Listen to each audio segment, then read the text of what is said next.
Hello everyone, and welcome to CK Med. My name is Clark, and I'll be taking you through skull, fossa, and foramina today. I'll be diving into each of the details through all the holes and exits of your cranial nerves. So to start things off, we need to orient ourselves with some of the bones of the skull in order to determine kind of where things are passing through when we start describing them. So to start things off, let's start naming some of these bones. So we have our frontal bone here, and we have our parietal bones here, and they make the most of the superior surface of our skull, or dorsal surface of our skull. The anterior portion of our face, such as our cheekbones, known as our maxilla, kind of join together and form a break-off known as your nasal bone, and this kind of connects all your nasal bridge together. In our orbit, we have several other bones that go together, such as our ethmoid bone, our maxilla, as well as our sphenoid, in addition to our zygomatic bone. So our zygomatic bone is our cheekbone that also goes back and attaches to our temporal bone, which finishes off the zygomatic process. So our sphenoid, our temporal, parietal, and frontal all meet in one area, and this is known as your pterion. This is very weak, and right behind here is your middle meningeal artery, which if ruptured or damaged or smacked in the side here and causing that blood vessel to rupture can lead to an epidural hematoma. So that is our pterion here. And talked about some of our sutures. We have our coronal suture here and our sagittal suture here. So our sagittal suture is between our two parietal bones, and our coronal is between our frontal and our parietal. And we have our lambdoidal suture here, which is this guy between the occipital and the parietal, and this is our occipital bone here. Occipital bone houses a few canals, including the foramen magnum, which is where our brainstem and spinal cord kind of exit out. In our temporal bone, however, we have multiple things, such as bulges for our mastoid air cells found in here, as well as our external auditory canal and internal acoustic meatus on the inside, our external acoustic meatus here. Also, we have this, what is known as a styloid process right here, which is attachment for a few muscles that go to the palate and tongue, which come into play when you start looking at that. So let's go ahead and open this up and check out some of the fossas and foramens and things that pass through. So there's three fossas: your anterior, your middle, and posterior fossa. And so the first thing is to organize where each of the cranial nerves are.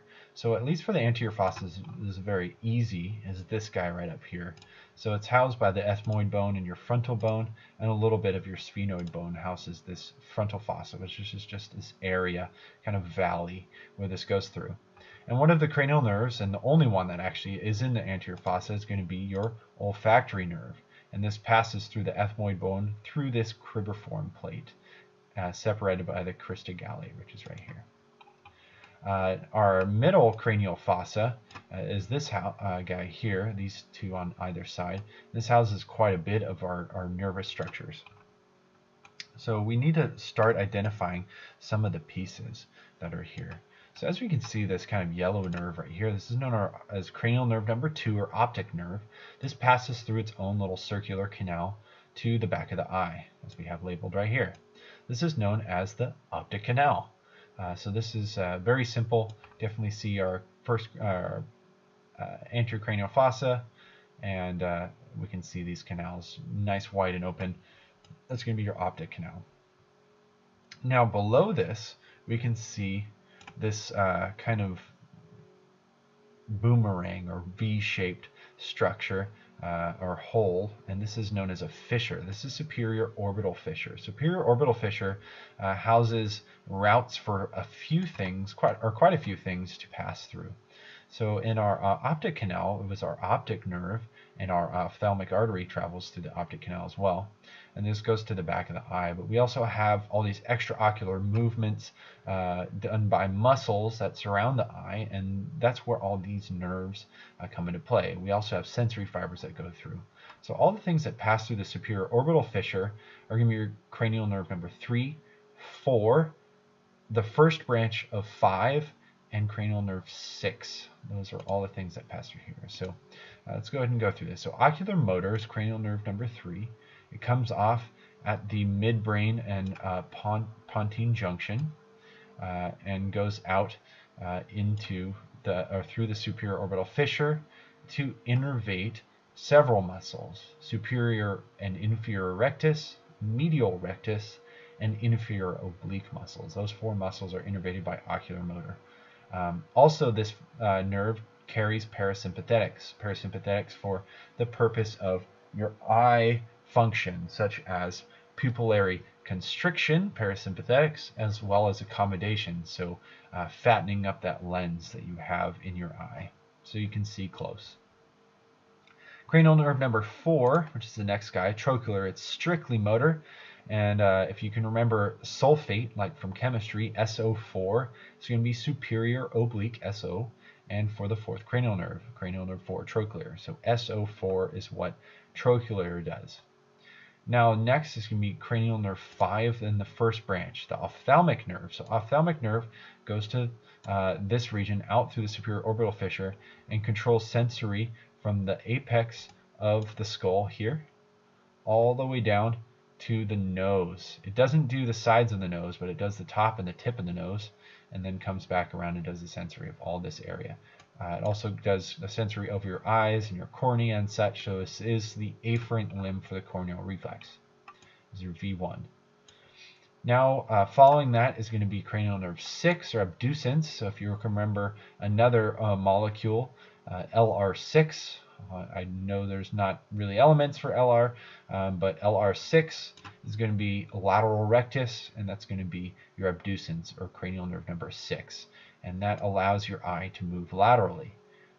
And if you have damage to this, your eye is going to be stuck in the middle, can't move outward. If you have damage to cranial nerve number 3, your eye will not be inward, it will not be up or down in the midline, but will be out and down, as well as losing parasympathetic, so your pupil will be dilated. Now to talk about the remaining foramen found in this middle cranial fossa. So that was the superior orbital fissure. We have this nice round foramen. This is known as your foramen rotundum. Foramen rotundum, or round foramen, houses V2. V2 is the second branch of trigeminal, and this is again strictly sensory. Just like V1 was strictly sensory, and strictly sensory for V2 is going to be from your cheekbone up to your upper teeth, and here as well under your nose, the sides of your nose, and back up to your other cheekbones. So just that part. You can definitely check out pictures of where the sensory is controlled for V2. V3, now this is the special branch. So V3 is your mandibular nerve. It has sensory for the remaining part of your face, except for the edge of the mandible, or the corner or angle of the mandible. It does everything for your lower teeth, your jaw, and your chin, and your lower lip. That's going to be your sensory that your mandibular does. Also does inside the mouth, lower part of the jaw and tongue and stuff. And then your sensory for your upper palate and everything is going to be from your maxillary, your V2. But V3 carries that sensory fibers. But V3 also carries motor. So what motor from V3 does is your mast mat. So if you remember mast for mastication, so all the muscles of mastication. So that's going to be your medial and lateral pterygoid muscles, and any of the pterygoid muscles, also your masseter. Those are important for chewing and mastication. It's the medical term for chewing. And then following that is going to be your MAT, M-A-T-T. So that stands for mylohyoid. It stands for anterior belly digastric, which are found down here. Mylohyoid is down here, so mylohyoid is kind of like this hammock down under the chin. You can feel it actually under your chin. And then the anterior belly digastric is an important structure that you'll be able to see in lecture and in lab. And then you also have your T's, your tensor tympani, which is in your ear, which tenses your tympanic membrane so that if you have high intensity sound, this is kind of a reflex. If you have high intensity sound, it dampens the sound so you don't damage any of your internal ear structures, such as your hair cells and such. And then you have your tensor veli palatini, which tenses the palate before you levate or lift up which is levator palatine, or veli palatini, which is controlled by vagus, levator, V for Vegas. So any of the tensors, tensor tympani and tensor veli palatini, tensor, TT, is for trigeminal, is the motor branch V3 that's going to control those muscles. So that takes care of the middle cranial fossa. The only one last thing that I would definitely point out is this small little hole right here. We have a large one here. This is lacerum. The only thing that happens here is your internal carotid kind of wraps around and goes over this.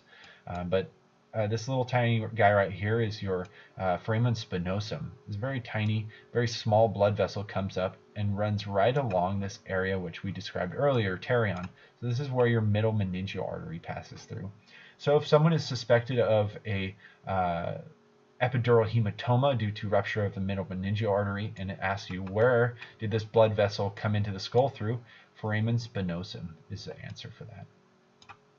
That was high yield on our exam.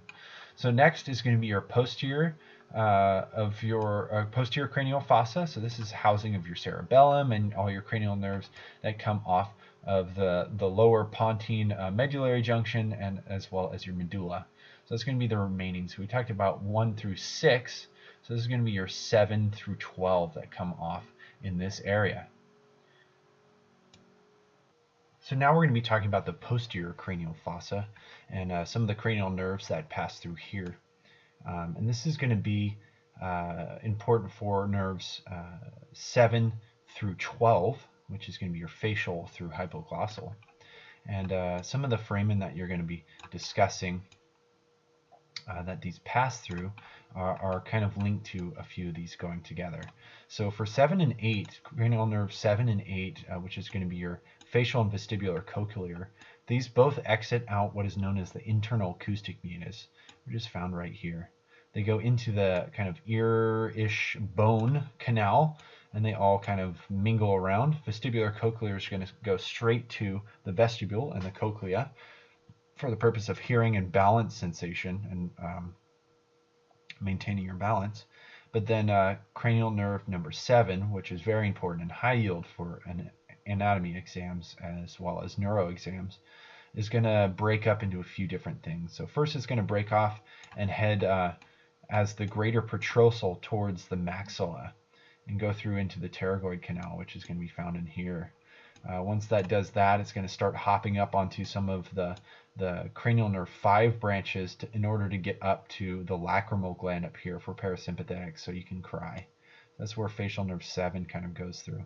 And then it also breaks off into what is known as your chorda tympani, a very small nerve that comes out in order for the purpose of taste sensation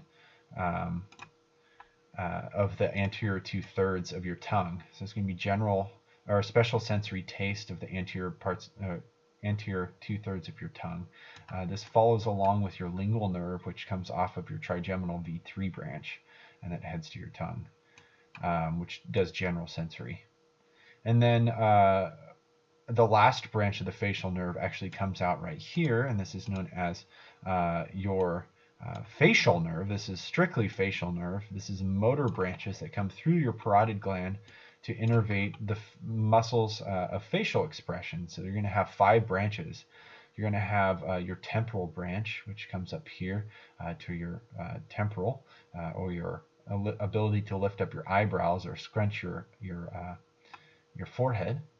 And then you're going to have a nice zygomatic branch, which is going to come to your eyes, so you can close your eyes. So this is your efferent part of your corneal reflex.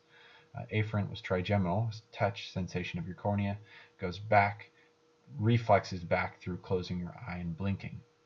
And then you're going to have a buccal branch, which is going to control all your buccinator and everything to hold everything in your cheeks. So if you damage this, you're going to have someone that's drooling a lot out of the side of their mouth, trouble holding in food.